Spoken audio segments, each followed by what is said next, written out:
Hi guys, welcome back to my channel.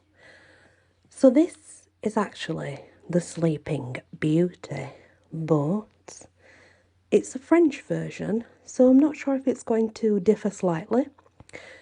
We shall see, I suppose, as we read it. Once upon a time, there lived a king and queen who were in great trouble because they had no children. They were sorrier about it than words can tell. They offered up prayers, made vows and pilgrimage, moved heaven and earth, and for a long time it all seemed to be of no use.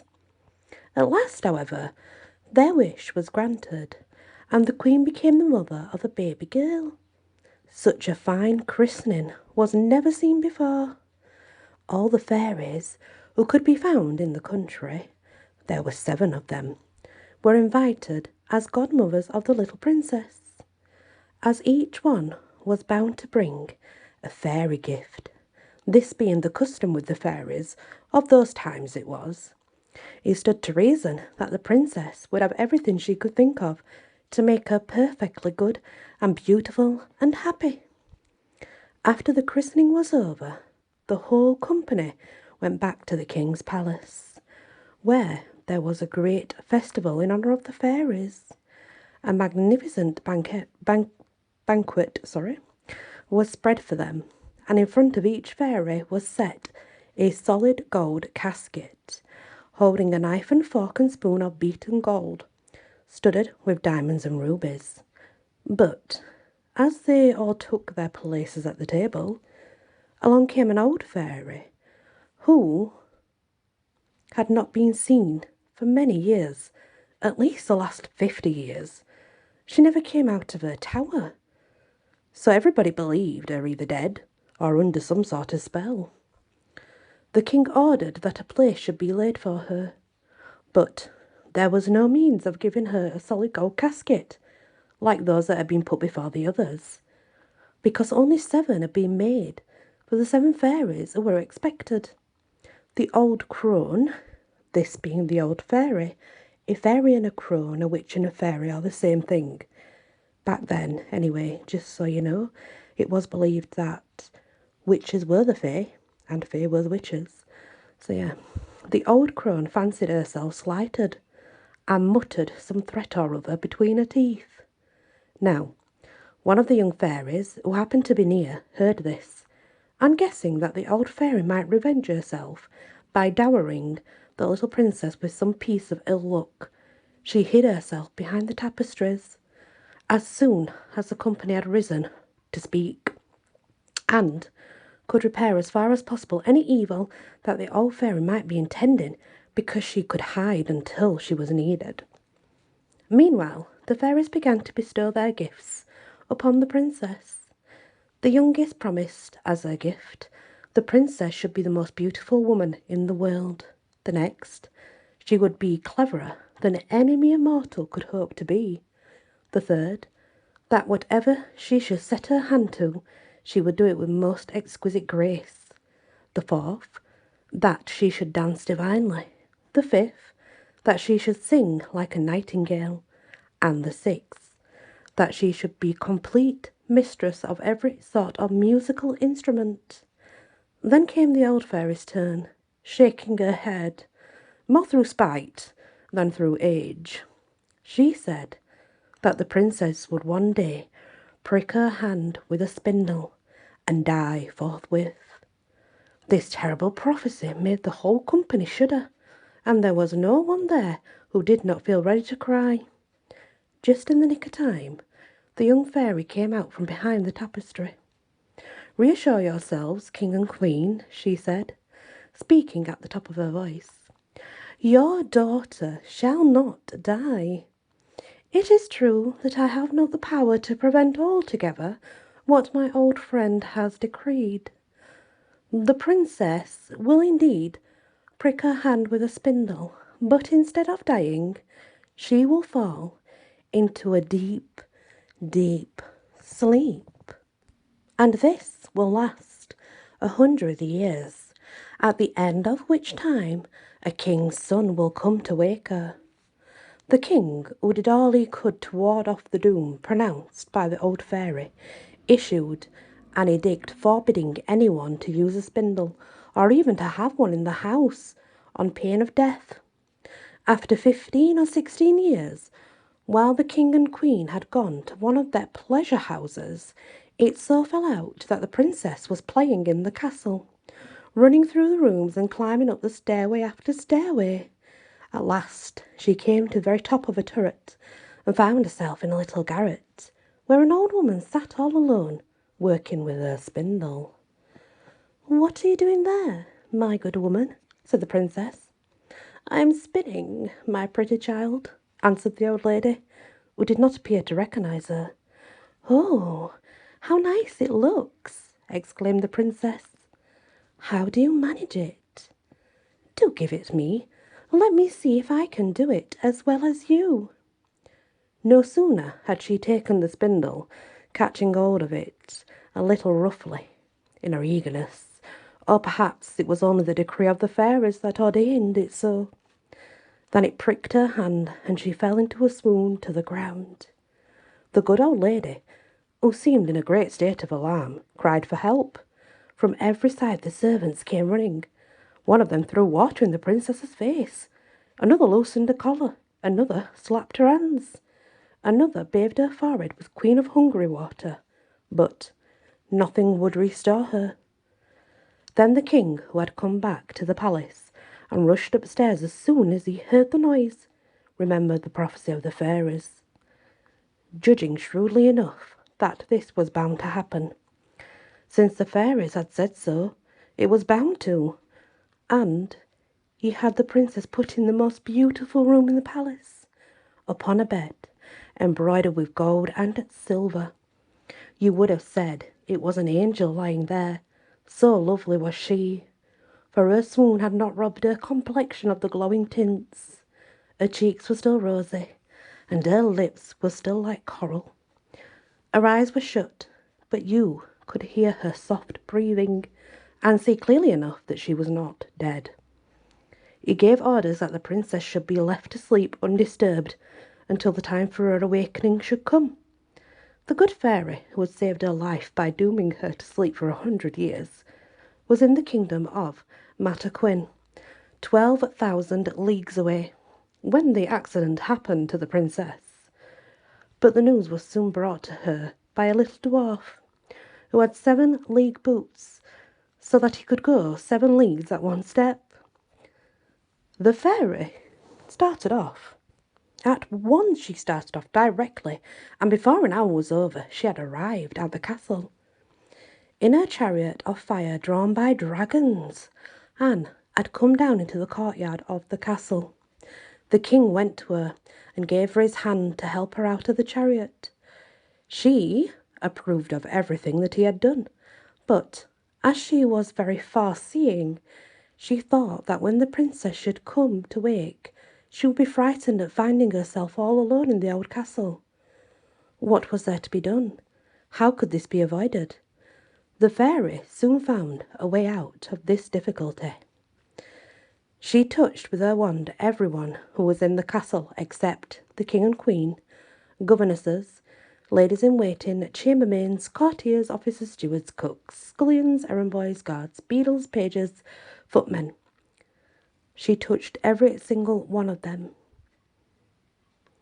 with also the horses, the men in their stables, the grooms, the big mastiffs in the stable yard, the little Puff, the princess's tiny lapdog, who lay close to her on the bed.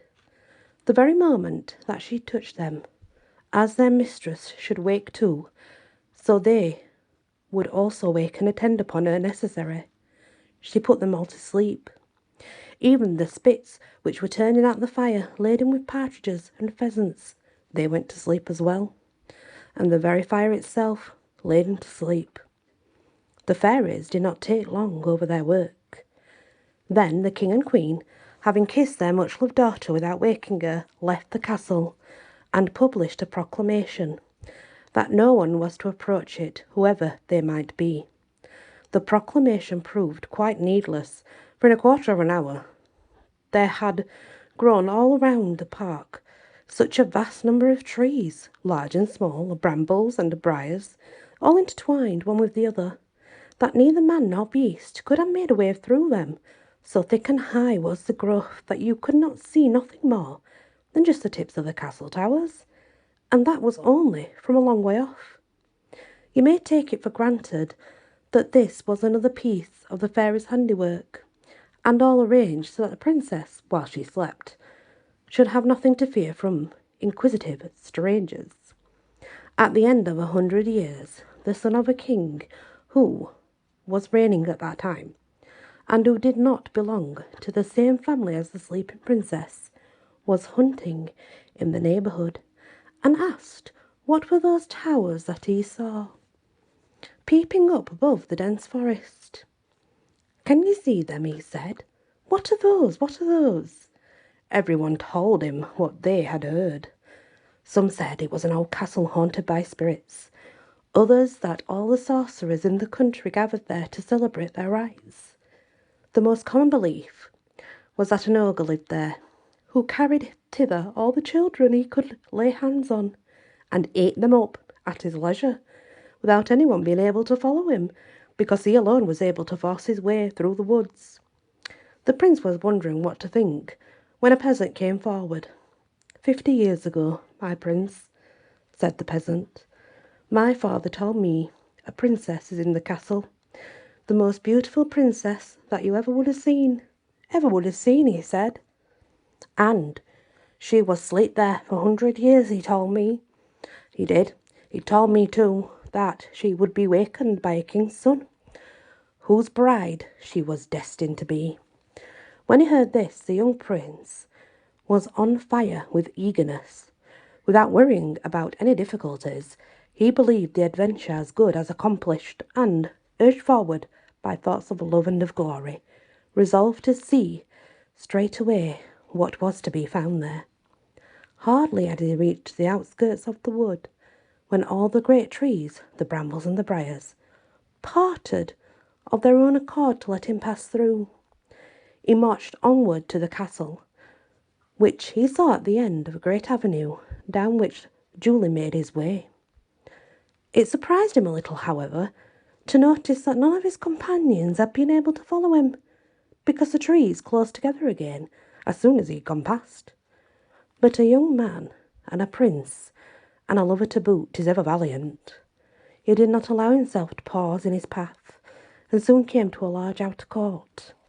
Here everything that he cast his eyes upon was of a sort to make his blood run cold. All over was fearful silence. The semblance of death met his gaze at every side. Nothing but the stretched out bodies of men and animals, all of them to every appearance dead. It was not long, however, before he recognised, by the bulbous noses and still red faces of the porters, that they were only asleep. Their glasses, some drops of wine still lingered, served to show what they must have gone to sleep in very act of drinking. He passes a large court paved with marble. He mounts the staircase. He enters the hall of the guards, who were drawn up in a row, their carbines on their shoulders, snoring for all they were worth.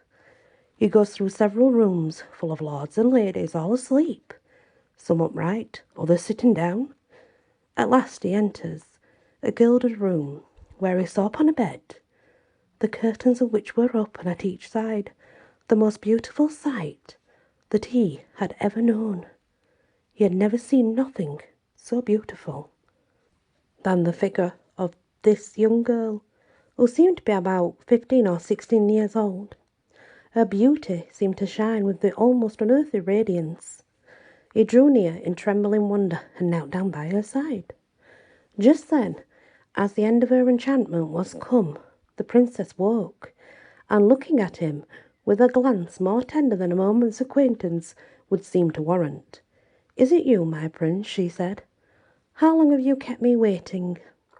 The prince, charmed with these words, and still more with the manner in which they were spoken, did not know how to express his joy. He assured her that he loved her more than himself. They did not use any fine phrases, these two, but they were none the less happy on the account. Where love is, what need of eloquence? He was more at a loss than she, and, small wonder, she had a plenty of time to think over what she was going to say. Anyhow, they talked together for 4 hours, and they had not even said half of what was in their hearts. "Can it be, beautiful princess?" said the prince, looking at her with eyes that told 1,000 things more than tongue could utter.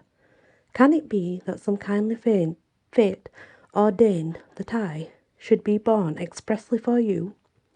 Can it be these beautiful eyes only opened for me, that all the kings of the earth, with all their power, could not do what Milo has done?" "Yes, my dear prince," replied the princess. "I knew at first sight that we were born for each other. It is you that I saw, that I talked with, that I loved, all through my long sleep. It was with your image that the fairy filled my dreams. I knew he would come. He would come to free me from my spell, would be lovelier than love itself, that he would love me more than his own life. And directly you came to me, I recognized him in you." In the meantime, everybody in the palace had also woken up at the same moment as the princess. Each began worrying about his or her duties, as they were not all lovers, of course. They did begin to remember that it was a long time since they had anything to eat, and that they were ready to die with hunger.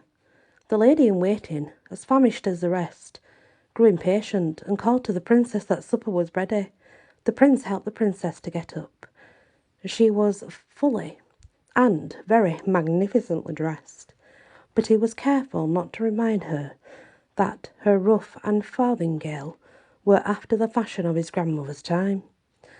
She was none the less beautiful for that.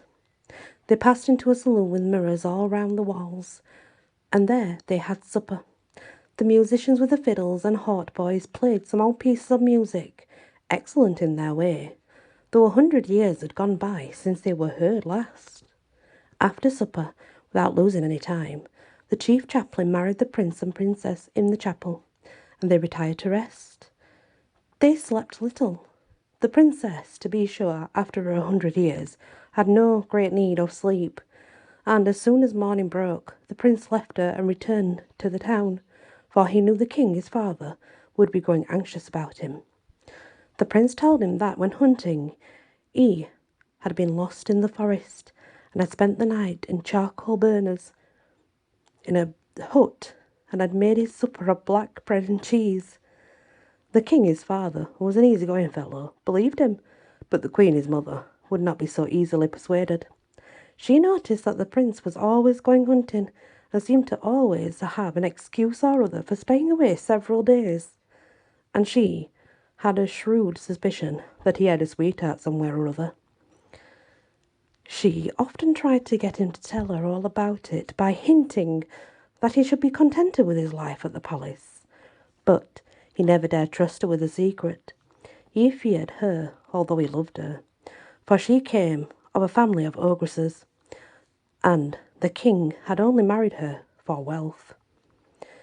It used even to be whispered at the court that she herself had all the instincts of an ogress, and that when she saw tiny children passing by, she had to hold herself back to keep from rushing at them. So the prince thought it best not to tell her anything at all. For 2 years he continued seeing his beloved princess in secret, and he loved her always more and more. The air of mystery about it all made him fall in love with her afresh each time he saw her, and homely joys did not lessen the warmth of his passion. So when the king his father was dead, and he saw himself master, he declared his marriage publicly, and they went in full state to visit the queen, his wife, in her castle. It was with all possible pomp and ceremony that he now made his entry into what was, after all, the old capital of the country. Some time after he became king, the prince went to make war upon his neighbour, the Emperor Cantalabert. He left the management of the kingdom in the hands of the queen, his mother, and told her to be kind to the young queen, whom he loved all the more. since she had brought him 2 pretty children, a girl and a boy, whom he called Dawn and Day, because they were so beautiful. The king was to be away at the war all summer, and no sooner had he gone than the Queen Mother sent her daughter-in-law and the children to a country house in the woods, where she could more easily satisfy her horrible craving.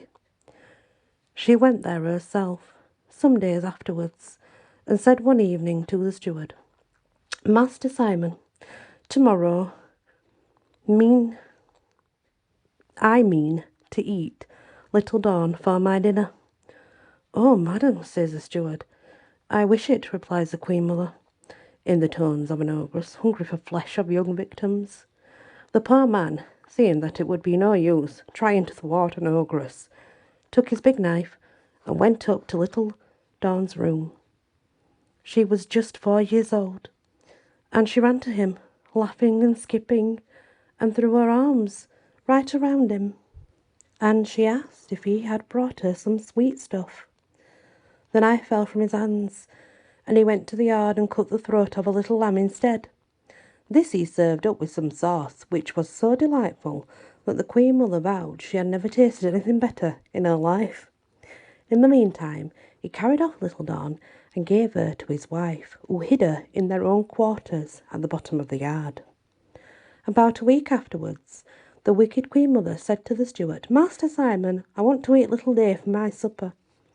He did not reply at all, but, resolving to deceive her again, he went to look for little Day, found him with a tiny foil in his hand, with which he was pretending to fence a huge ape. He was only 3 years old. The steward carried the boy to his wife, who hid him with little Dawn, and he served up instead to the wicked Queen Mother a tender little kid, which was found admirable fare. Swall was well, as far as that was concerned. But one evening the wicked old queen called out in a terrible voice, "Master Simon, Master Simon." He went to her immediately. "Tomorrow," she said, "I want to eat my daughter-in-law." Then at last Master Simon despaired of still being able to hoodwink the old ogress. The young queen was now some 20 years old, without counting the 100 years that she had slept. How could he get an animal to replace her? He decided there was nothing for it. To save his own life, he must cut the young queen's throat, and he went up to her room determined to finish the business there and then. Working himself up into a suitable frenzy, he entered the young queen's room.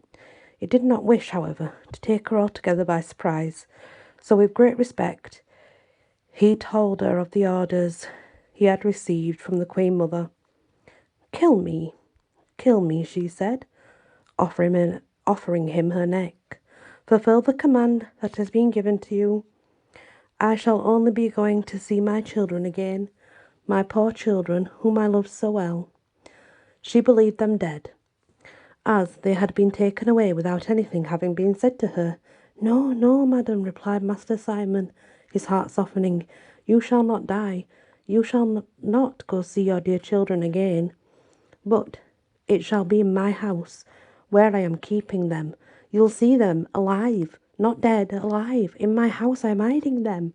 I will trick the old queen once more. I will make her eat young hind in your place." He took her, without ado, to his wife's room, where he left her clasping her children in her arms and crying with them, and went to prepare the hind, which the ogress ate for her supper, just as much gusto as if it had indeed been the young queen.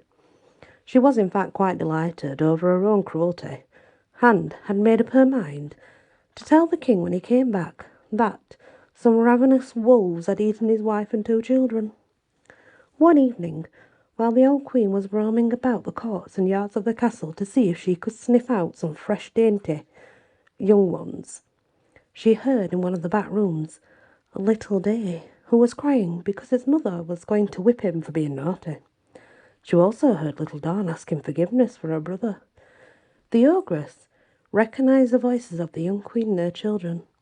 Furious at having been duped, she commanded in that terrible voice of hers that frightened everybody that on the very next morning a huge tub should be brought into her middle of the court.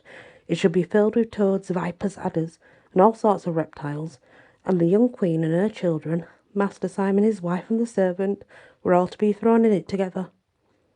They were to be brought thither, so the old queen commanded, with their heads tied behind their backs. And it says their heads, not their hands. How bizarre.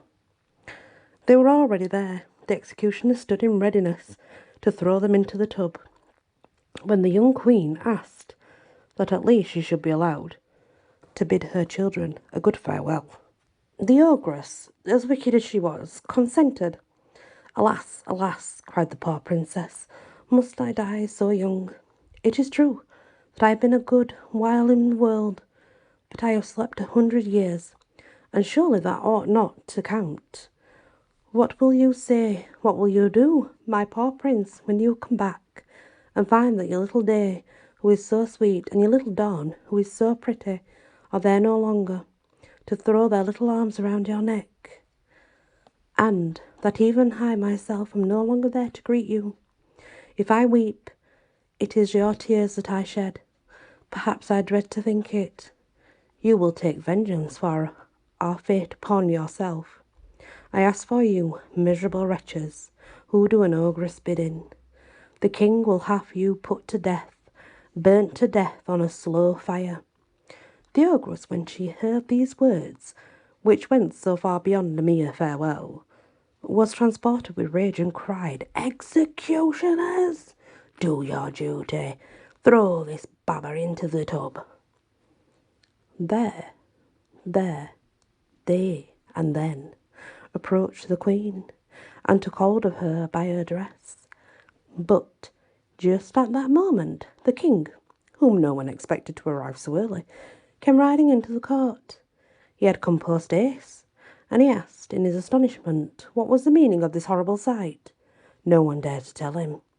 When the ogress, maddened at seeing the course events had taken, threw herself head foremost into the tub, and was gobbled up in an instant by the dreadful creatures she had ordered to be put there. The king did not allow himself to be grieved over much. Although she was his mother, he soon found consolation in his beautiful wife and his children. The end, however, it does say there is a moral at the end of the story. Some of those words are really bizarre, guys, but anyway, the moral is, many a girl has waited long for a husband brave or strong, but I'm sure I've never met any sort of woman yet who could wait 100 years, free from fretting, free from fears. Now our story seems to show that a century or so, late or early matters not, true love comes by fairy lot. Some old folk will even say it grows better by delay. Yet this good advice, I fear, helps us neither there nor here. Though philosophers may prate how much wiser 'tis to wait, maids will be a sighting still. Young blood must when young blood will.